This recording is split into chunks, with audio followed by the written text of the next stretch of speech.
The Byzantine Empire, how the city of Constantinople survived 1,000 years. For more than a millennium, Constantinople stood as one of the most powerful, wealthy, and resilient cities in the world. While the Western Roman Empire collapsed in the 5th century, the eastern half, what modern historians call the Byzantine Empire, endured for nearly another 1,000 years. At the heart of this survival was Constantinople itself, a city of impregnable walls, strategic geography, economic brilliance, political adaptability, and religious influence. This is the story of how Constantinople defied time, invasion, plague, and betrayal, and remained unconquered for centuries. The foundation of Constantinople's greatness began with a decision made in the early 4th century by Emperor Constantine the Great.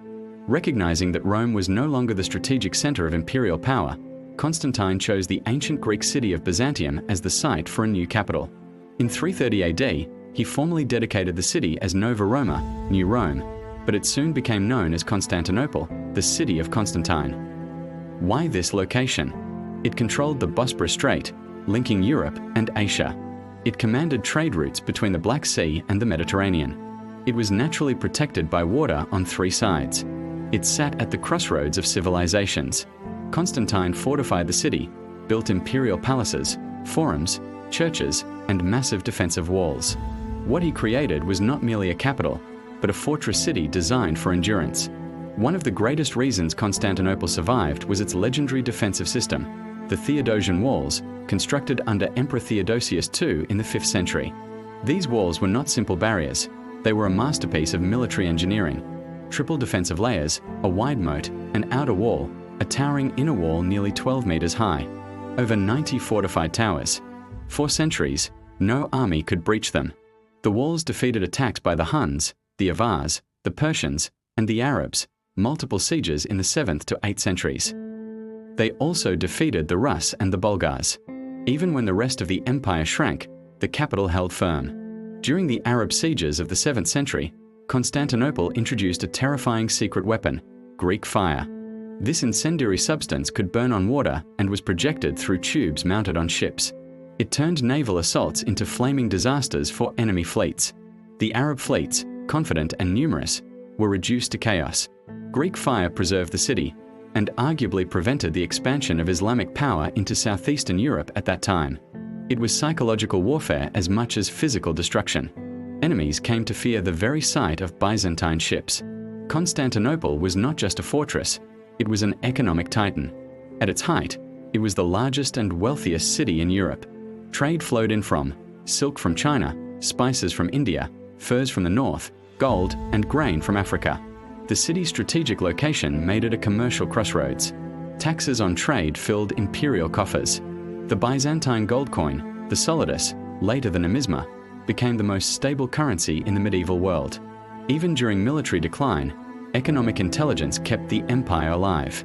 Unlike many empires, Byzantium survived by adapting rather than rigidly clinging to old systems. When territories were lost, emperors reorganized the remaining lands into themes, military provinces governed by generals who could rapidly mobilize local armies.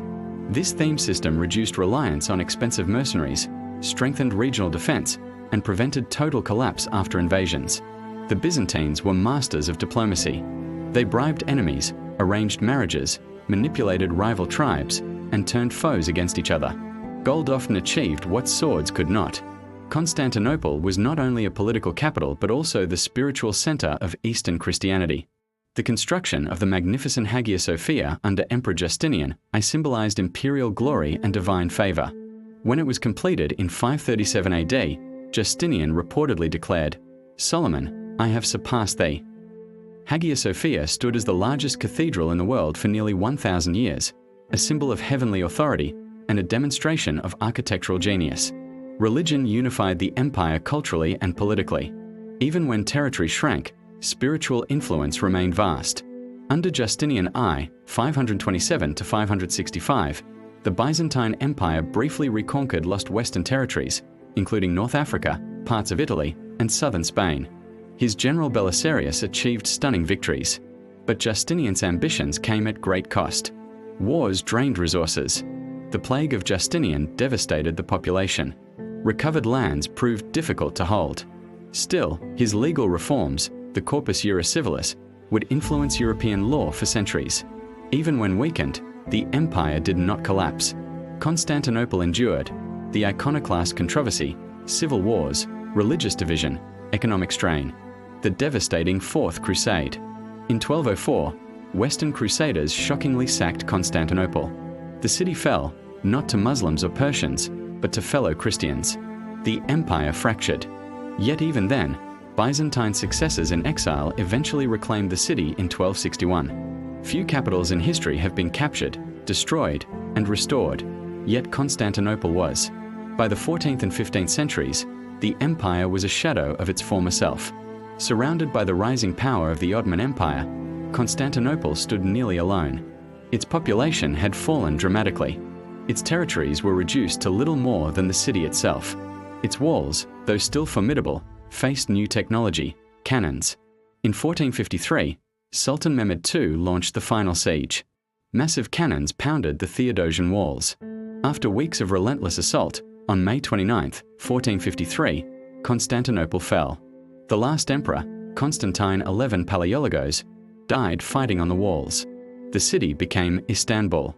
Constantinople survived 1,000 years because of geography, natural defensive position; engineering, the strongest walls in the medieval world; economic intelligence, trade dominance; military innovation, Greek fire; political flexibility, diplomacy and adaptation; religious legitimacy, spiritual authority; cultural continuity, Roman identity preserved in the East.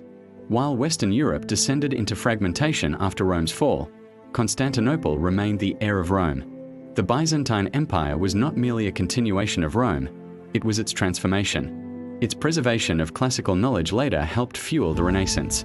Its art influenced Orthodox Christianity for centuries. Its legal traditions shaped European law. Its fall marked the end of the medieval era. For more than a millennium, Constantinople stood as the shield of Europe, the crossroads of continents, and the unbreakable heart of an empire that refused to die. Few cities in human history have endured so much and survived for so long.